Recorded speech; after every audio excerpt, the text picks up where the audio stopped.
약 한 달 반 전 베드로는 그날을 잊을 수가 없습니다. 그날 베드로는 나 살자고 예수님 버렸습니다. 연거푸 3번이나 그랬어요. 한 번 그런 게 아니고요, 3번씩이나 맹세하고 저주하며 예수님을 부인했습니다. 나는 예수와 아무런 관계가 없다고 선을 완전히 딱 그어서 배신한 그날, 예수님은 대제사장의 집에 붙잡혀 있었습니다. 조금 전 함께 저녁 식사를 마치고 늘 하시던 대로 기도하기 위해 감람산 겟세마네 동산에 그때 함께 기도하고 계실 때 대제사장이 보낸 사람들이 먼저 배신한 유다를 길잡이로 앞세워서 예수님이 있는 곳을 그 밤에 결국은 찾아냈어요. 마치 산에서 짐승을 사냥하듯이 한밤중에 횃불과 몽둥이를 들고 왔습니다. 그래도 예수님이 걱정돼서 다른 친구들은 다 도망갔어요. 그래도 베드로는 예수님이 걱정돼서 밤의 어둠에 몸을 숨겨가면서 대제사장의 집까지 왔지만 차라리 안 오는 게 나을 뻔했어요. 차라리 도망가는 게 나을 뻔했어요. 거기서 결정적으로 베드로는 예수님을 부인하고 말았습니다. 3번씩이나. 그 살벌한 분위기에 압도됐어요. 입 한 번 잘못 뻥끗하면 나도 저렇게 짐승처럼 붙잡혀서 맞아 죽겠구나, 저러다 죽겠구나 하는 생각이 덮쳐오자 두려웠습니다. 그것이 오늘 읽은 말씀 한 달 반 전의 베드로의 모습이에요. 그 다음 날 그들은 예수님을 바로 그냥 아침에 십자가에 매달아 버렸습니다. 깜짝 놀랐어요. 너무 순식간에 일어난 일입니다. 어제 저녁까지 같이 밥 먹고 기도하고 예루살렘 시내를 돌아다녔어요. 성전에 가서 말씀도 했어요. 그러던 예수님이 하루 사이에 돌아가셨습니다. 이렇게 폭풍과도 같은 그날이 지나고 낙심해 있을 때 베드로에게 그리고 제자들에게 예수님이, 부활하신 예수님이 나타나셨어요. 위로가 됐죠. 하지만 베드로는 무슨 이유에서인지 모르겠지만 그 예루살렘을 떠나서 다시 자기 고향, 오랫동안 일하며 살았던 갈릴리로 갔습니다. 전에 어부였던 야고보와 요한, 늘 같이 일했었잖아요. 제자 생활도 같이 했고, 그 야고보와 요한, 그리고 의심쟁이 도마, 또 이름이 밝혀지지 않았지만 몇 제자들이 그 자리에 같이 있었습니다. 부활하신 예수님을 만났지만 아직도 마음속에는 확신이 부족했기 때문일까요? 베드로는 예전에 갈릴리 어부로 돌아간 듯이 밤중에 배를 띄워서 다시 노를 저 바다로 갑니다. 그리고 그물을 던지기 시작했어요. 몇 년간 하지 않았던 일을 다시 한 거예요. 하지만 예수님을 처음 만났던 그날처럼 밤새도록 수고했지만 빈배예요. 아무것도 잡히지가 않습니다. 그렇게 헛수고하면서 밤을 지새며 이제 저기 어스름하게 그렇게 날이 밝아올 그때 저기 호숫가에서 제자들을 부르시는 거예요. 여보시게들, 여보시게들. 순간 베드로는 직감합니다. 알았어요. 예수님이시구나, 주님이시구나. 자기도 모르게 예수님을 향해서 그냥 첨벙첨벙 물속으로 뛰어들어갔습니다. 예수님은 베드로에게 물으셨어요. 네가 나를 사랑하느냐?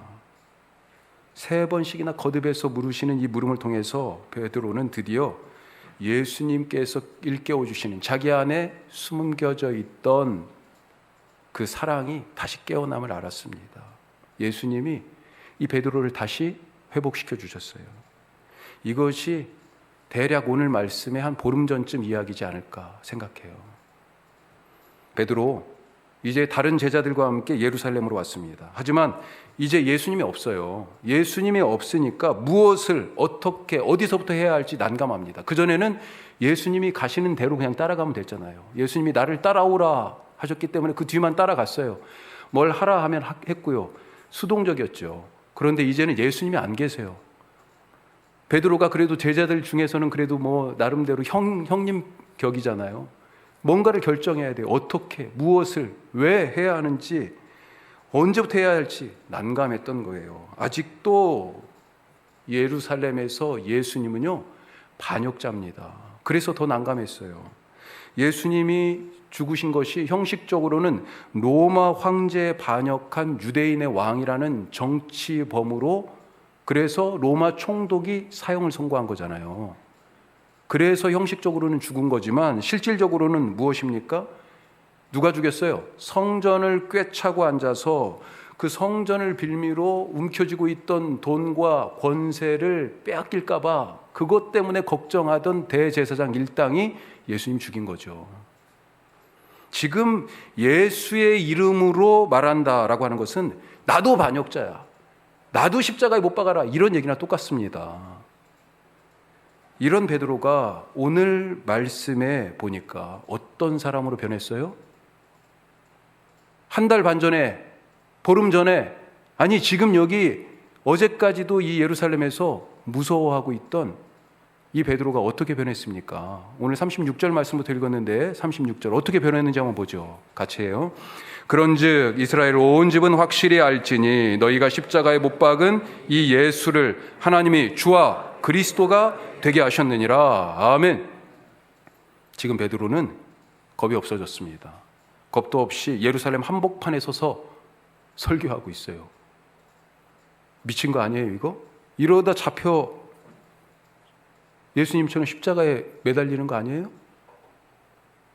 부활하신 예수님을 두고 무덤이 빈 것은 그건 제자들이 예수님의 시체를 훔쳐갔기 때문이다. 그래서 예수가 부활한 게 아니고 이건 제자들이 꾸민 부활 연극이다. 허무맹랑한 유언비어다.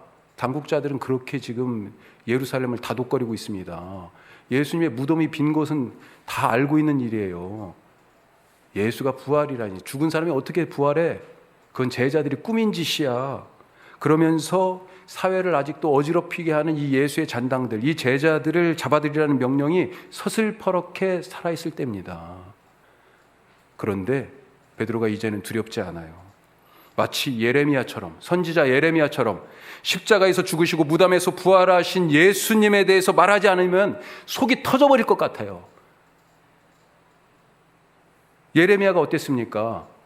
예레미야 20장 말씀 한번 보세요. 자, 내가 다시는 여호와를 선포하지 아니하며 그의 이름으로 말하지 아니하리라 하면 왜요? 아니 여호와의 이름으로 말할 때마다 엄청난 핍박을 받고요. 죽일 놈이 되잖아요. 그래서 다시는 내가 선포하지 않고 다시는 여호와의 이름으로 말하지 아니하리라 하면 같이 해요. 나의 마음이 불붙는 것 같아서 골수에 사무치니 답답하여 견딜 수 없나이다. 왜 예레미야가 마음이 불붙어서 지금 터질 것 같습니까? 예언자의 이 가슴 속에 하나님의 불꽃과도 같은 말씀이 가득하기 때문입니다. 지금 베드로도 마찬가지예요. 예수님의 말씀이 가득해요. 예수님에 대해 보고 듣고 경험한 것이 지금 막 가득합니다. 그래서 막 쏟아져 나오고 있어요. 그동안 입을 다물고 있었는데 이제 입을 딱 여니까 막 쏟아져 나오고 있어요. 왜 이렇게 되었습니까? 왜 이렇게 완전히 딴 사람이 됐어요? 어제하고 다른 사람이 됐어요. 왜?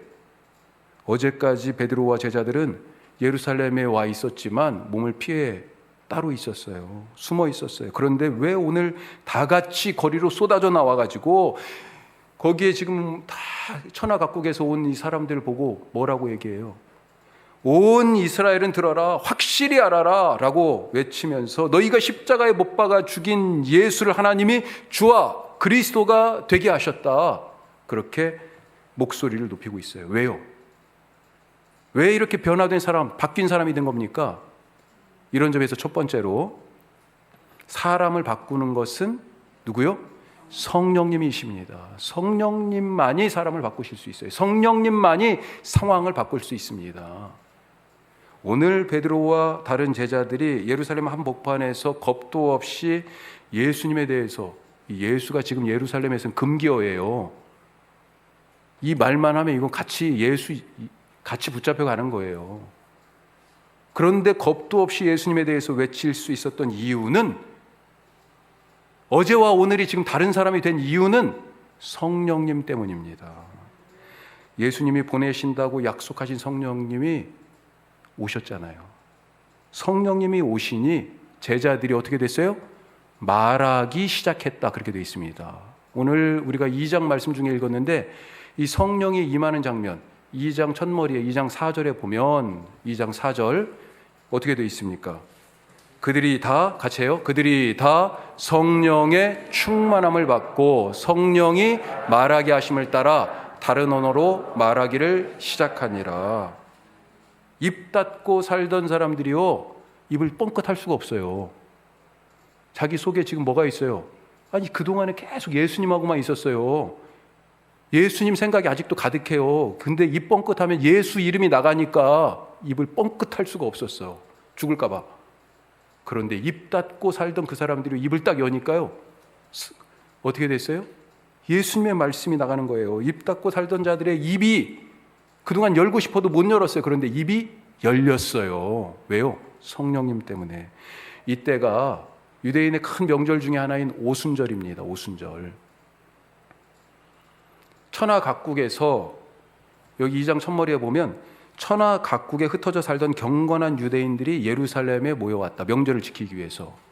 천하 각국에 흩어져 살던 유대인인데 흩어져 살고 있어요. 다른 나라에 살고 있어요. 거기서 나고 자랐어요. 그래서 유대인임에도 불구하고 히브리 말, 그리고 평상시에 주로 많이 쓰던 아람어, 이 말을 잘 못해요. 그 나고 자란 그 이방 나라의 언어, 그 동네 말로 그게 더 익숙해요. 오히려 이 히브리 말을 잘 못하는 거예요. 그런데 이 사람들이, 제자들이 지금 자기들이 쓰고 있는 그 말로 말하는 것을 듣고 있는 것입니다. 그 모습이 어떻다고 그랬습니까? 제자들이 말하는 그 모습이 정신 나간 사람 같다는 겁니다. 그래서 야, 이거 대낮에 이 사람들이 뭐 술 취한 거야? 이렇게 얘기해요. 낮술 먹은 것 같다는 거죠. 새 술에 취했다 조롱합니다. 야, 이거 대낮부터 뭐야 이거? 술 먹고 취한 거야? 웬 정신 나간 소리를 내?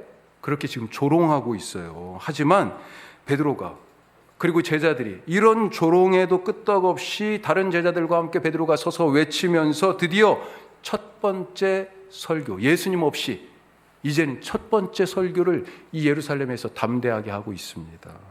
우리가 그 설교의 끝자락을 오늘 읽은 거예요. 이 설교를 듣고 방금까지 조롱하던 이 사람들 반응이 어떻습니까? 낮부터 무슨 술 먹고 미친 소리를 하는 거냐, 그런 반응을 보이고 조롱하던 사람들이 이제 뭐라고 그래요? 이 설교를 듣고 37절 말씀이죠. 자, 그들이 이 말을 듣고 마음에 찔려 베드로와 다른 사도들에게 물어 이르되 뭐라고 그래요? 같이 해요. 형제들아, 우리가 어찌할꼬? 우리가 어떻게 하면 좋겠냐고. 이제 이 사도들에게 매달려요. 우리가 어떻게 살아야 되냐고.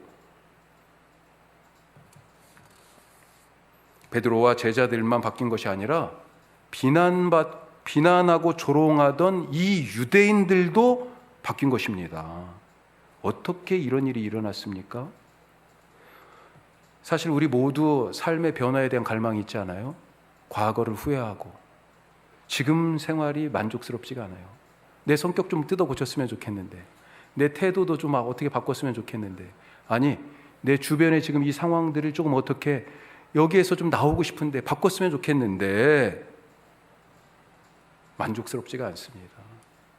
다시 두려움으로, 다시 죄로, 다시 불신과 의심으로, 다시 불평과 원망으로, 다시 무기력과 그 무능력한 그곳으로 다시 돌아가고 싶지 않아요.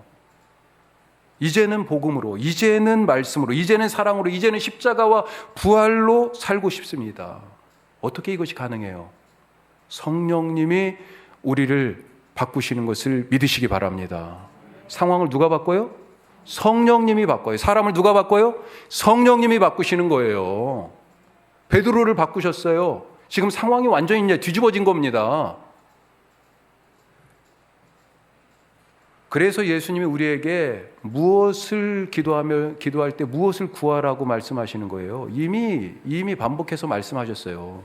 누가복음 11장 말씀 보시죠. 마태복음에도 나오는 유명한 말씀인데, 내가 또 너희에게 이르노니 구하라 그러면 너희에게 주실 것이요, 찾아라 찾으라 그러면 찾아낼 것이요, 문을 두드리라 그러면 너희에게 열릴 것이니 구하는 이마다 받을 것이요 찾는 이는 찾아낼 것이요 두드리는 이에게는 열릴 것이니라. 너무 잘하는 말씀이죠. 그런데 이 말씀 착각하면 안 됩니다. 이 구절을 세상에 살면서 필요한 것들을 믿음으로 구해라, 기도하면서 구해라, 하나님께 달라고 해라, 그러면 하나님이 주신다라고 하는 축복의 말씀으로만 받으면 안 돼요. 그것보다 더 본질적인 의미가 있어요. 뭘 구하고 뭘 찾고 어떤 문을 두드리는 거예요. 돈이 없으니까 하나님, 우리가 사실 돈이 있어야 살잖아요. 그렇죠? 당장 지금 다 떨어지면 어떻게 살아요? 하나님, 그래서 경제적인 문제 해결해 주세요. 건강해야 살잖아요. 하나님 건강 주세요. 그걸 구하고 그걸 찾으라. 물론 그거 기도해야죠. 하지만 본래 의미, 진짜 우리가 구하고 찾고 두드려야 할 문은 그게 아니에요. 그게 아니에요. 바로 예수님이 무엇을 구해야 할 것인지, 진짜 열심히 찾아야 할 것이 무엇인지 바로 그 다음에 알려주세요. 13절 말씀이에요. 같이 읽어요. 너희가 악할지라도 좋은 것을 자식에게 줄 줄 알거든 하물며 너희 하늘 아버지께서 구하는 자에게 성령을 주시지 않겠느냐. 아멘. 구하는 자에게 뭘 주세요?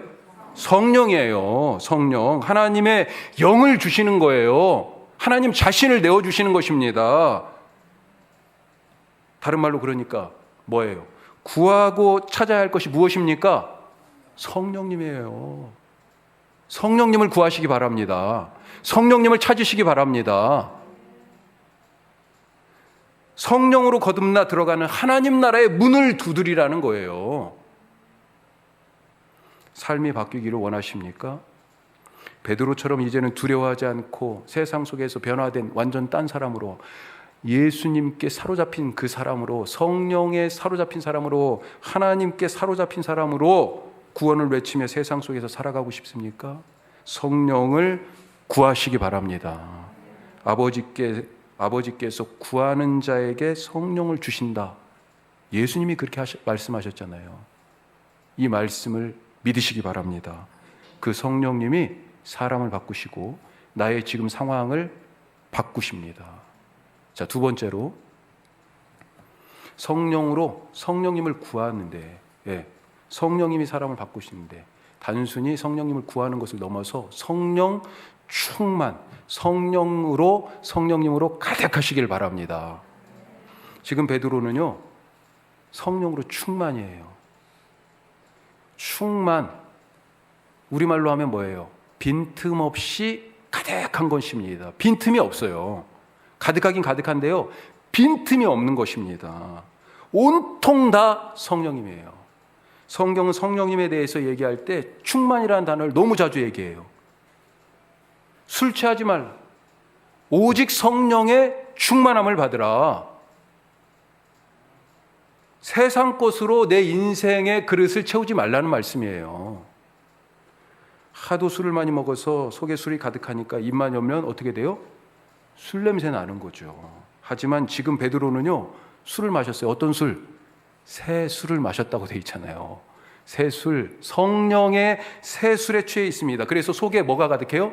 성령이 지금 가득한 것입니다. 성령이 충만해요. 성령에 흠뻑 빠져 있습니다. 그래서 입만 열어도요, 성령님이 깨우쳐 주시는 예수님 말씀이 막 나오는 거죠.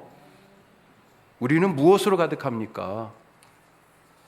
내가 입만 열면 무엇이 나오고 있어요? 예수님이 이렇게 말씀하셨죠.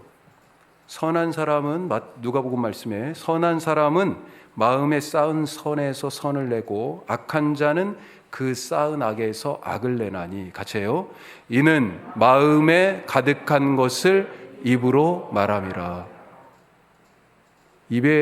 입에서 나오는 것은요, 마음에 가득한 거예요. 무엇이 내 마음에 가득한지를 알려면 내 입에서 뭐가 나오는지를 가만히 들어보세요. 부인하고 싶지만 이 속에 가득한 것이 입을 열 때 나오는 거예요. 제가 잠시 미국에 살 때 집 근처에 한인마트에 갔을 때입니다. 얘기를 나중에 하다 보니까 이정 목사는 안 가고 제가 애들 둘 데리고 셋만 갔더라고요. 뭘 사러 갔는지는 하여튼 기억은 지금 안 나지만 사러 갔다가 막 나오고 있던 참이에요. 그 앞에는 막 넓은 주차장이 있는 거죠. 제법 큰 마트였습니다. 갑자기 둘째가 뭘 주워서 막 가져오는 거예요. 그 말씀을 준비하면서 이걸 좀 정확하게 해야 되겠다. 그래서 어제 다시 물어봤습니다. 정확하게. 당사자가 저희 둘째니까. 뭐가 낙엽처럼 막 굴러가고 있었다는 거예요. 그래서 자기가 돈이다! 그러면서 가서 탁 잡았다는 거죠. 아니, 그걸 뭘 가지고 막 그래서 오는 거예요. 그래서, 야야, 뭐야. 그러면서 딱 보니까, 와, 자그마치 150불이에요. 150불. 막 지금 환율 계산하고 계시죠? 150불. 예, 저희 둘째가 하는 얘기가 그때 제 표정이 엄청 미묘했다고 그러더라고요. 맞습니다. 사실 그때 기쁨, 갈등, 한편으로는 당황하기도 하고 부끄러움도 같이 있었어요. 여러 감정이 갑자기 순식간에 이 150불을 딱 보자마자 확 지나가는 거예요. 그때 제 생각에는요, 돈 생각으로 가득했습니다. 어떻게 할게요? 제법 큰 마트 주차장 앞인데 좌우를 딱 살펴보니까 아무도 안 보이는 거예요. 본 사람이 없어요. 그래서 어떻게 했어요? 주머니에 넣었죠. 돈 생각으로 가득해서 그런 거예요. 통장 잔고는 바닥이고요. 먹고는 살아야 되겠고 월세 날은 다가오고 주인을 찾아주는 게 당연한데 이희정 목사가 지금 빵집에서 일하고 있는 걸로 지금 먹고 살고 있었는데 주인을 찾아주는 게 당연한 걸 알면서도 이걸 그냥 이게 자연스럽게 이렇게 들어가는 거죠. 얘들은 아마 아빠를 믿었을 거예요. 저걸 분명히 주인을 찾아줄 거다. 그러면서 스스로를 합리화했습니다. 이건 하나님이 우리를 불쌍히 여기셔서 주시는 거야. 예? 목사도 그 속에 가득한 것대로 살아갑니다. 타이틀이 중요한 것이 아니죠. 그 속에 무엇이 들어있는지가 중요합니다. 마음에 가득하다다. 마음에 가득하다는 말은 다른 말로 생각해 보면 푹 빠졌다는 것 아니겠어요? 운동에 푹 빠지면 어떻습니까? 저는 당구를 못 칩니다만 당구를 치면 모든 게 저 네모난 것 뭐든지 네모난 것만 보면 여기 네모가 지금 엄청 많아요. 네모난 것만 보면 당구대로 다 보인다는 거죠. 거기에 막 공이 굴러가죠. 눈 감고 딱 누워서 천장을 보면 천장에서도요. 천장이 당구대. 예? 거기서 막 공이 계속 굴러간다고 그러더라고요. 제가 중학교에 처음 시골에 있다가 더 촌에 있다가 면으로 딱 나와서 중학교를 딱 갔는데 영어 시간이 있잖아요. 처음으로 이제 영어를 배우는데 야 이거 단어를 어떻게 외우지 막 그러고 있었어요. 그런데 2학년 형이 갑자기 모르는 사람이죠. 와가지고 뭐 이렇게 보고 있는 걸 보더니 별거 아닌데 그러면서 그때 스튜던트라는 단어였어요. 이거 STUDENT 이러고 간 거예요. 그래서 순간 제가 번쩍한 거죠. 맞아. 저렇게 외우면 되겠구나 단어를. 그래가지고 하루 종일 STUDENT 스튜던트 학생. 그랬더니요 나중에 잘 때 STUDENT가 스펠링이 하늘에 떠다녀. 예? 떠다녀. 아니 하루 종일 이걸 어떻게 외울까? 어떻게 외워야지? 이 영어 공부를 어떻게 해야지? 이러고 있다가 그 얘기를 딱 듣고 STUDENT 스펠링이 저녁에 자는데 눈을 감고 있는데도 떠다니는 것입니다. 푹 빠져 있었던 거죠. 돈에 푹 빠지면 어떻습니까? 돈에 푹 빠지면 돈 되는 일이 좋은 일이 되고요. 모든 인간관계가 돈으로 보입니다. 술독에 빠지면요. 모든 일이 술 먹을 일이 되고 술 먹을 사람이 되고 술 먹을 핑계가 되는 거죠. 뭐에 푹 빠져 계십니까? 무엇이 마음에 가득합니까? 마음에 가득한 것을 쓰면서 살게 되어 있어요. 지금 베드로가 입을 열었는데 무엇이 마음속에 쌓여 있는 겁니까? 예수님에 대한 이야기가 이미 충분히 쌓여 있었어요. 성령으로 가득 차 있었던 것입니다. 우리 인생의 그릇에 채워야 할 것이 다른 것이 아니라 성령님임을 믿으시기 바랍니다. 그렇지 않으면 성령님으로 차지 않으면 성령님이 계시는데 빈틈이 있으면 충만히 빈틈이 없는 거예요. 빈틈이 있으면 그 자리를 뭘로 채우려고 그래요? 성령님이 아니면 세상의 것으로 채우려고 해요. 세상의 것이 아니라 성령으로 가득한 사람들 되시기를 축복합니다. 자, 마지막으로 그렇게 가득하기 위하여, 충만하기 위해서는요, 비워야 합니다. 너무 잘 아는 사실이잖아요. 비워야 채우죠. 다른 것이 이미 자리 잡고 차 있는데 어떻게 거기에 채울 수 있겠어요? 어떻게 그것으로 충만할 수 있겠어요? 몸에서는 예수의 향기가 나고 입만 열면 하나님의 말씀이 나오는 그런 삶을 살고 싶습니까? 소망하잖아요. 그러려면 가득해야, 그것들이 가득해야 하는데 내 인생의 그릇을 보니까 지금 어떻습니까? 그 하나님의 말씀으로 가득해 있고요, 예수님의 십자가 사랑으로 가득해 있고요, 성령님으로 정말 충만해 계십니까? 다른 것들이 이미 차 있지는 않아요? 성령의 사람으로 살고 싶은데 내 인생의 그릇을 보니까 뭐가 있어요? 내 속에 죄가 있어요. 죄가 이미 죄가 자리 잡고 있습니다. 어떻게 해야 됩니까? 오늘 38절 말씀에 성령의 충만함을 받은 베드로가 이제 지금 예루살렘에 있는 이 유대인들을 보면서 이들도 자기처럼 성령 충만하기를 바라면서 뭐라고 얘기해요? 38절 같이 해요. 베드로가 이르되 너희가 회개하여 각각 예수 그리스도의 이름으로 세례를 받고 죄 사함을 받으라. 그리하면 성령의 선물을 받으리니. 아멘.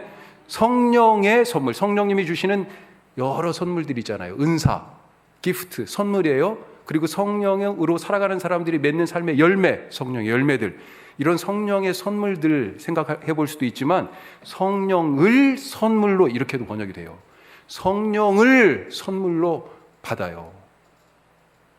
어떤 사람이요?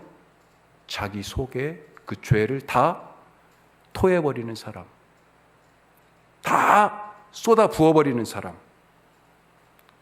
다른 사람에게 나눠주기 위해서는 내 속에 그것이 있어야 됩니다. 내게 없는 말씀을 어떻게 선포하고 내가 경험하지 않은 십자가 사랑을 어떻게 얘기할 수 있어요? 어떻게 증거해요? 내 속에 가득하려면 먼저 내 속에 있는 것을 비워야 돼요. 하나님의 말씀으로 가득하기 위해서는 죄를 비워야 되죠. 예수님의 십자가 사랑으로 가득하기 위해서는 죄를 비워야 되죠. 다 쏟아버리라고, 회개하라고 베드로가 그래서 외치고 있는 것입니다. 내 인생의 그릇에서 죄를 다 비워내버리시고 성령의 선물, 성령을 선물로 받으시기를 간절히 바랍니다.